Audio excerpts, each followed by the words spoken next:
Something significant happened on December 27, 2025, that most of the world completely missed.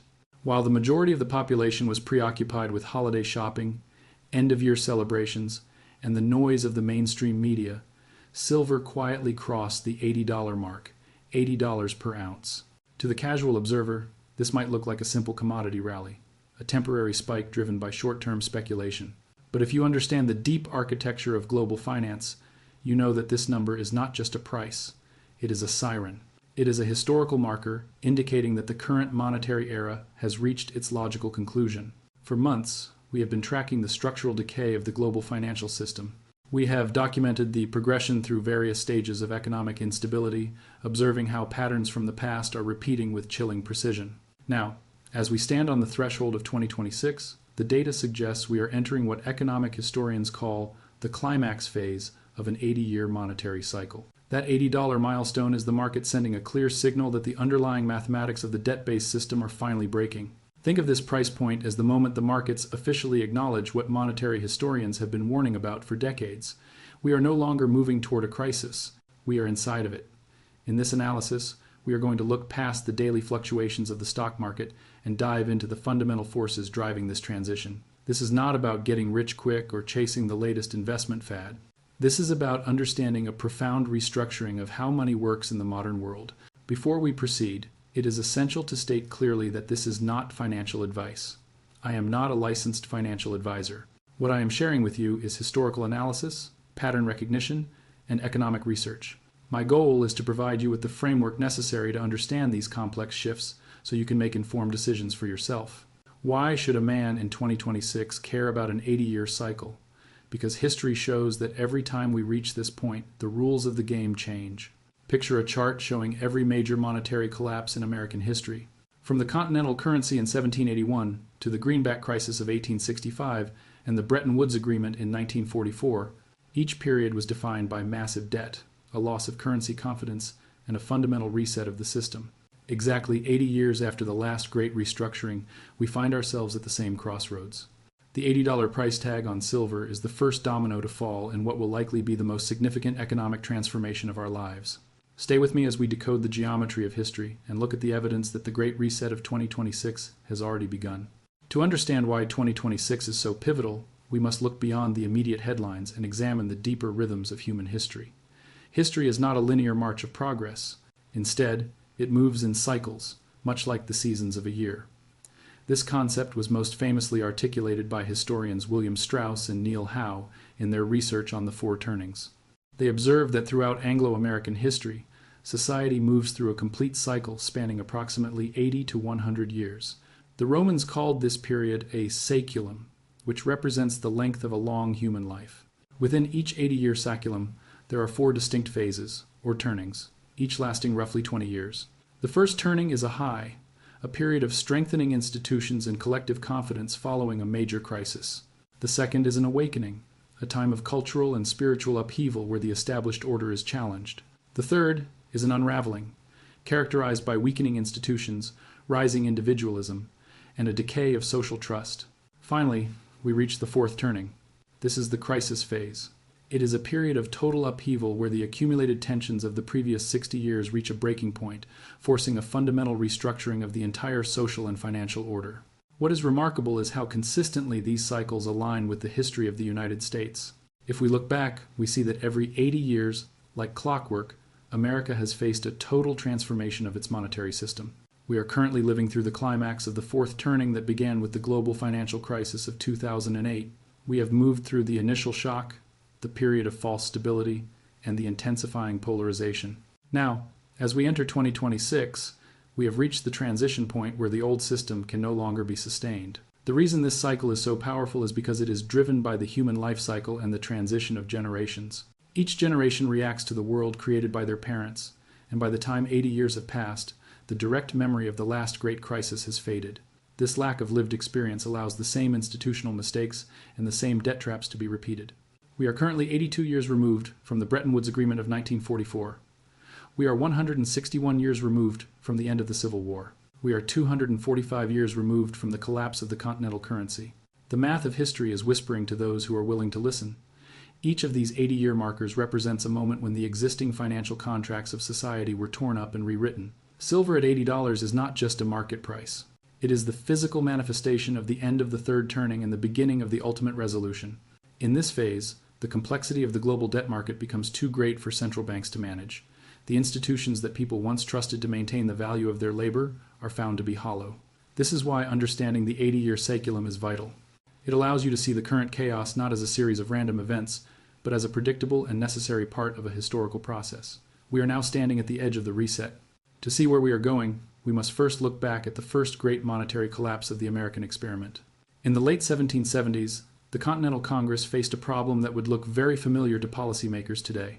They were fighting a massive war against the British Empire without the power to levy taxes. Their solution was the same one used by every struggling government throughout history. They printed money. They issued the Continental Currency, a paper note backed by nothing more than the hope of future tax revenue from a nation that did not yet fully exist. At first, the system appeared to work. Between 1775 and 1777, the Continental notes traded at or near par with silver and gold coins. People accepted them because they believed in the cause of independence. But as the war dragged on and the printing presses ran faster, reality began to set in. By 1779, Congress had authorized the issuance of over $200 million in paper notes.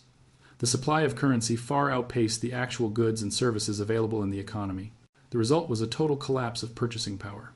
By the year 1781, exactly 245 years before our current target of 2026, the currency had become a national joke. The phrase "not worth a continental" entered the American vocabulary to describe something of zero value. It took 100 paper dollars to buy what one silver dollar could purchase just a few years earlier. Soldiers were being paid in worthless paper while their families back home faced starvation due to hyperinflation. This was the first fourth turning crisis of America. The collapse of the continental currency was not just a financial failure. It was a social and political emergency that nearly destroyed the revolution. But notice how the system was reset. The chaos of 1781 led directly to the realization that a nation cannot survive on unbacked paper. Robert Morris, the superintendent of finance, had to secure silver loans from the French to stabilize the economy. This crisis forced the founding fathers to take a hard stance on money. When they drafted the Constitution, they explicitly included Article 1, Section 10, which prohibits states from making anything but gold and silver coin a tender in payment of debts. They followed this with the Coinage Act of 1792, which established the United States Mint and defined the dollar in terms of specific weights of silver and gold. The lesson from 1781 is clear. When the debt becomes unpayable and the currency becomes worthless, the only way forward is a return to hard, tangible assets. The 80-year cycle began its first rotation here. It was a transition from the total chaos of fiat paper to the stability of a bimetallic standard. As we look at silver crossing $80 today, we are seeing the modern equivalent of that 1781 moment. The paper promises of the current era are beginning to lose their magic, and the market is once again demanding the honesty of precious metals. The first reset established the foundation of the American economy, and it did so by acknowledging the physical reality of money. Exactly 84 years after the collapse of the continental currency, the United States found itself in the midst of its second great fourth turning crisis. The Civil War was not only a struggle for the Union, but also a fundamental battle over the nature of money. By 1861, the federal government was once again facing an impossible financial burden. The costs of mobilizing hundreds of thousands of troops and producing the machinery of war far exceeded the gold and silver held in the Treasury. In 1862, President Abraham Lincoln and Congress took a desperate step. They passed the Legal Tender Act, authorizing the issuance of paper notes that were not redeemable in gold or silver. These notes were printed with green ink on the back, leading the public to call them greenbacks. For the first time since the founding of the Republic, the government had abandoned the hard money mandate of the Constitution in favor of an unbacked fiat currency. Just as we saw in 1781, the initial results were deceptive. The greenbacks allowed the Union to fund the war effort and maintain the economy. But as the volume of paper money grew to over $450 million, the laws of economics began to take their toll. By 1864, at the height of the conflict, the purchasing power of the greenback had plummeted.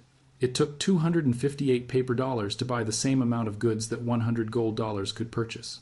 This period was characterized by massive debt accumulation and a radical expansion of the role of the state in the economy.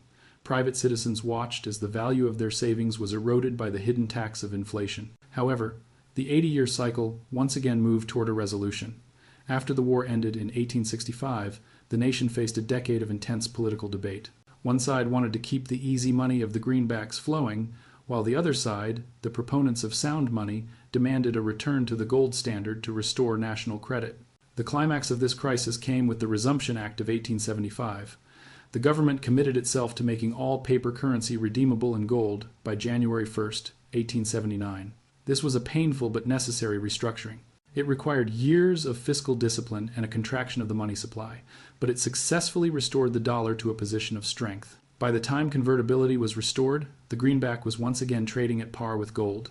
Notice the pattern. Each 80-year transition involves a departure from sound money to fund a massive national emergency, followed by a period of severe economic pain, and finally, a reset that reconnects the currency to physical assets. In 1865, silver and gold were the ultimate arbiters of value that forced the government back to reality.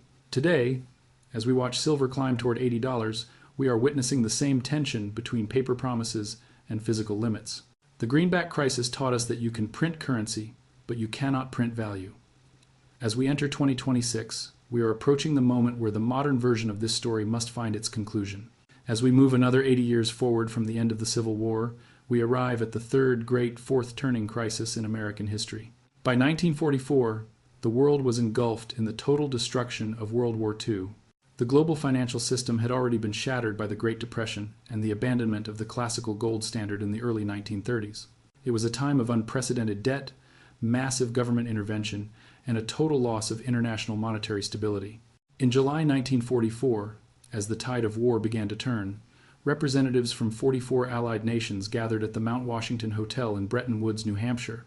Their mission was to design a new global monetary architecture that would prevent the economic chaos of the past from repeating. The result was the Bretton Woods Agreement, a system that would define the world economy for the next 80 years. Under this new order, the United States dollar was established as the world primary reserve currency. To ensure stability, the dollar was pegged to gold at the fixed price of $35 per ounce. All other major currencies were then pegged to the dollar. This meant that the entire global financial system was anchored by the promise that the United States would maintain enough gold to redeem the dollars held by foreign central banks. It was a gold exchange standard that provided the framework for the greatest period of economic expansion in human history. However, the seeds of the next crisis were planted almost immediately. The system relied on the United States maintaining fiscal discipline.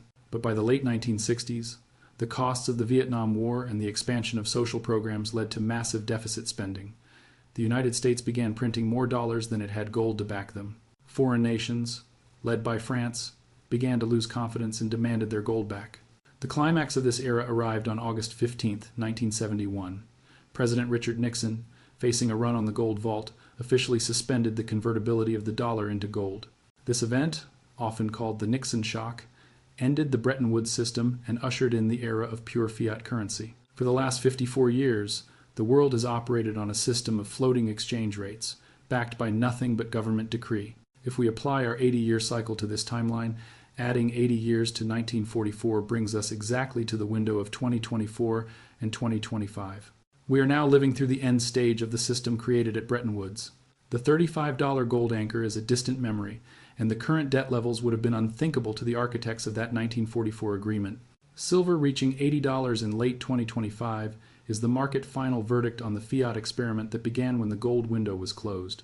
Just as in 1781 and 1865, the old monetary arrangement has reached its breaking point. We are now standing at the precipice of the next great international conference, where the rules of money will once again be rewritten for the next 80-year saeculum. While historical cycles provide the map, mathematics provides the destination. As we move through the final days of 2025, the United States federal debt has reached a level that is no longer just a political talking point. It is a mathematical dead end. The total debt now stands at approximately $38 trillion. To grasp the scale of this number, we must break it down into units that make sense in daily life. If you were to divide this $38 trillion equally among every man, woman, and child in the United States, each person would owe roughly $112,000. For a typical family of four, their share of the national debt is nearly $450,000. But the most alarming part is not the total itself. It is the velocity of the increase. Over the past 12 months, the debt has grown by more than $2 trillion. This means the federal government is adding approximately $60,000 to the national debt every single second of every single day. The primary driver of this explosion is the cost of servicing the debt.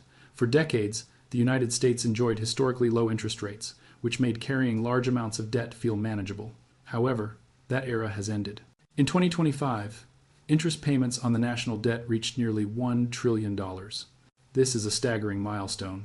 It means that the government now spends more money on interest than it does on the entire national defense budget.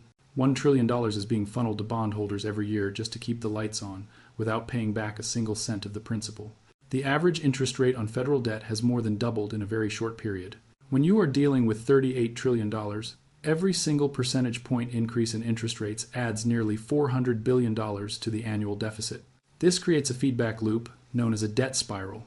The government must borrow more money just to pay the interest on the money it has already borrowed. This is why the debt is growing at $6 billion per day. There are only three ways for a government to deal with a debt load of this magnitude. The first is to grow the economy faster than the debt, but with massive interest costs weighing down productivity, this is currently impossible. The second is to implement extreme austerity, cutting social programs and raising taxes to levels that would trigger a total economic collapse. The third, and most likely path, is what economists call financial repression. This involves keeping interest rates below the rate of inflation so that the real value of the debt is gradually eroded. In practical terms, this means the government pays back its creditors in dollars that have lost significant purchasing power. This is a hidden default. It is the reason why silver at $80 is so significant. The market is pricing in the reality that the dollar must be debased for the government to remain solvent. The debt mathematics are clear. The current path is unsustainable. As we head into 2026, the pressure on the monetary system will only intensify. When the interest payments exceed the ability of the nation to produce, a reset is no longer an option. It is a mathematical certainty. To truly understand why silver has crossed the $80 mark while other assets struggle, we must move beyond monetary theory and look at the physical world. Silver is unique in the periodic table. It possesses the highest electrical conductivity, the highest thermal conductivity, and the highest reflectivity of any metal. These are not just scientific facts. They are the fundamental reasons why the modern world cannot function without it. Unlike gold, which is mostly stored in vaults as a reserve asset, silver is being consumed at an industrial scale that history has never seen before. The primary driver of this physical demand is the global energy transition. Consider the solar energy industry. Silver paste is an essential component in every photovoltaic cell. Over the last decade, solar power has moved from a niche technology to a cornerstone of global energy policy. In 2024 and 2025, the solar industry consumed more than 300 million ounces of silver. That is nearly 1/3 of the entire global mine production. As nations race to meet carbon neutrality targets, the demand for solar panels is projected to grow by 15% annually through 2030. Even as engineers try to reduce the amount of silver per cell, the sheer volume of production is overwhelming those efficiency gains. Then, look at the automotive sector. A traditional internal combustion engine vehicle contains about 20 grams of silver. However, a battery electric vehicle requires between 35 and 50 grams. This is because electric vehicles rely on massive electrical systems for battery management, power electronics, and autonomous driving sensors. Every one of the millions of electric vehicles hitting the road in 2026 is a physical sink for silver that will likely never be recycled. But the most explosive growth is coming from the digital frontier. Artificial intelligence and data centers require high-performance computing hardware. Silver is the critical metal for the connectors, switches, and conductive adhesives that make high-speed data processing possible. As we move deeper into the age of artificial intelligence, the demand for silver in the semiconductor and electronics industries is reaching record levels. While demand is skyrocketing, the supply side of the equation is broken. Global silver mine production has been stagnant for nearly a decade, hovering around 830 million ounces per year. Silver is rarely mined on its own. About 70% of silver production is a byproduct of mining for copper, lead, and zinc. This means that even if the price of silver doubles, miners cannot simply turn on a switch to produce more. It takes 7 to 10 years to bring a new mine into production. The market has now entered its 5th consecutive year of a physical supply deficit. We are consuming more silver than we are digging out of the ground. The gap has been filled by drawing down existing stockpiles, but those vaults are now reaching critically low levels. At $80, the market is finally reflecting the reality of scarcity. This is the industrial throat of the economy. If there is no silver, there are no solar panels, no electric vehicles, and no artificial intelligence hardware. In 2026, silver is no longer just a hedge against inflation. It is a strategic industrial resource that the world is running out of. History teaches us that when a physical asset begins to expose the weakness of a fiat currency, the government does not sit idly by. As silver reaches $80 in late 2025, we are entering the sixth stage of the monetary cycle, the stage of official intervention. This phase is driven by a predictable psychological pattern that has been repeated for centuries. Governments view rising precious metals prices not as a reflection of their own fiscal failure, but as a threat to national security and monetary stability. The first phase of this psychology is denial. For years, officials at the Federal Reserve and the Treasury have dismissed the rise in silver and gold as temporary spikes driven by fear or speculation. They maintain the narrative that inflation is under control and the dollar remains the only reliable store of value. However, once silver crosses $80, denial is no longer a viable strategy. The price becomes a loud, public vote of no confidence in the system. The second phase is blame. When the price can no longer be ignored, the authorities seek scapegoats. Historically, this involves accusing large investors, foreign adversaries, or even retail trading communities of market manipulation. In the 1930s, the government blamed gold hoarders for preventing economic recovery. In the 1970s, the focus was on the Hunt brothers and their attempt to corner the silver market. As we enter 2026, expect to see headlines accusing institutional funds or foreign nations like China of artificially driving up silver prices to undermine the United States dollar. This blame phase is crucial because it creates the political cover necessary for the third phase, direct intervention. We have seen this script before. On August 9, 1934, President Franklin Roosevelt signed Executive Order 6814. This order required all silver held within the continental United States to be delivered to the government within 90 days. The justification was a national emergency. The government paid holders roughly 50 cents per ounce, only to allow the price to rise significantly once the metal was safely in the hands of the Treasury. This was not a suggestion. It was a mandatory transfer of wealth from the citizens to the state. As we look toward 2026, intervention may take more modern forms. Instead of physical confiscation, we may see the implementation of extreme margin requirements on the futures markets, designed to force leveraged buyers to liquidate their positions. We could see the introduction of a windfall profits tax on precious metals, making it nearly impossible for individual investors to realize their gains. Or we could see enhanced reporting requirements that treat every ounce of silver held in private hands as a suspicious financial asset. The psychology of intervention is rooted in the government's need to maintain the illusion of currency strength. When the mathematics of debt, which we discussed earlier, becomes unmanageable, the government must control the exits. Silver at $80 represents an exit door that is being used by too many people. Stage 6 is the moment when that door begins to be guarded.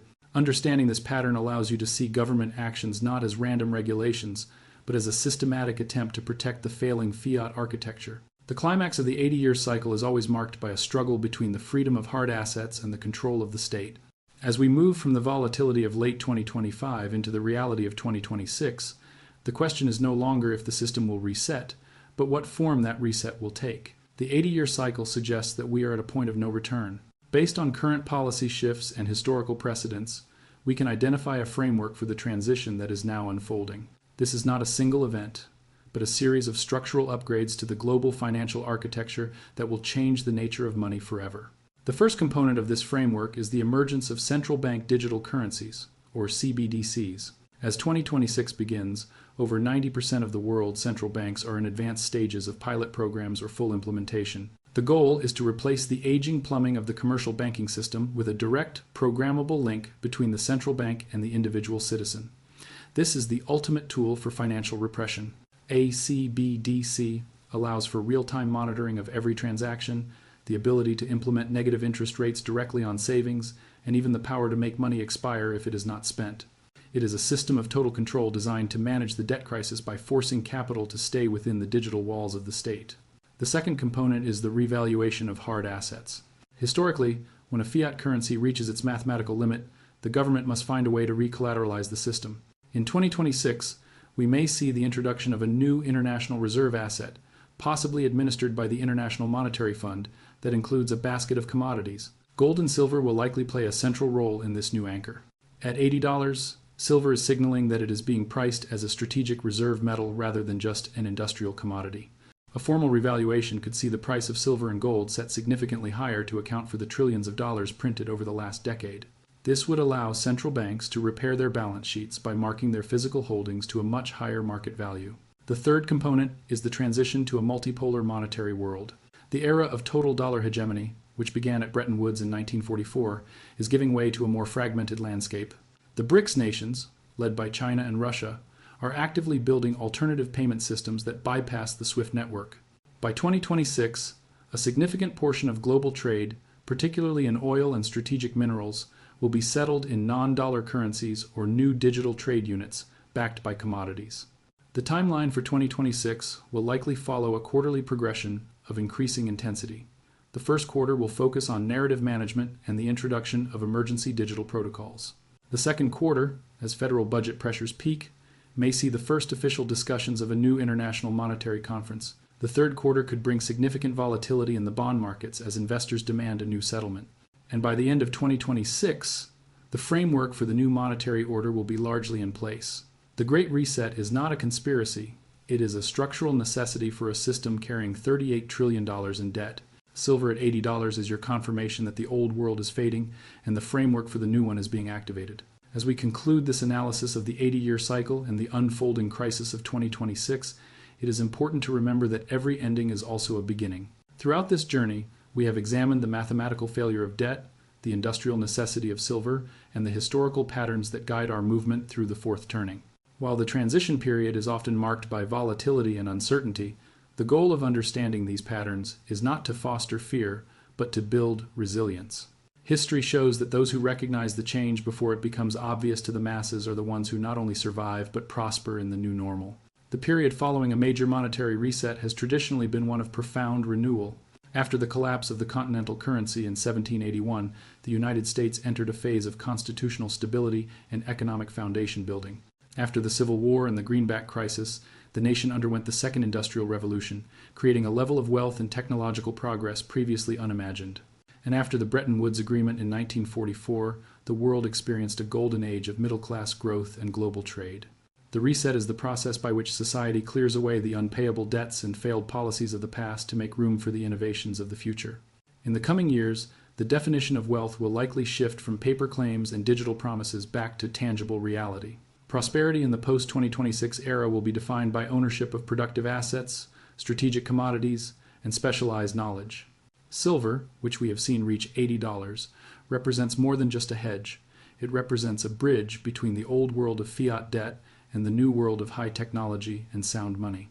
As the industrial demand from solar energy, electric vehicles, and artificial intelligence continues to accelerate, the value of physical silver will remain anchored in its irreplaceable utility. To navigate this transition, a man must adopt a mindset of strategic patience and intellectual honesty. This means looking past the daily noise of the media and the emotional swings of the crowd.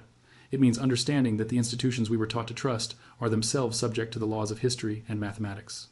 The new normal will require a greater degree of self-reliance and a deeper understanding of how the world actually works. Whether it is diversifying your assets, investing in your own skills, or building strong local communities, the actions you take today are the seeds of your future stability. We are living through one of the most significant chapters in the human story. The 80-year saculum is turning once again, and we have the privilege of being informed observers. Silver at $80 was the signal. 2026 is the transformation. By aligning your actions with the reality of supply and demand and the lessons of monetary history, you position yourself on the right side of the cycle. The crisis will eventually pass, a new framework will be established, and a new first turning will begin. Thank you for joining me on this deep dive into the forces shaping our world. Stay curious, stay informed, and remember that knowledge is the ultimate asset in any economy.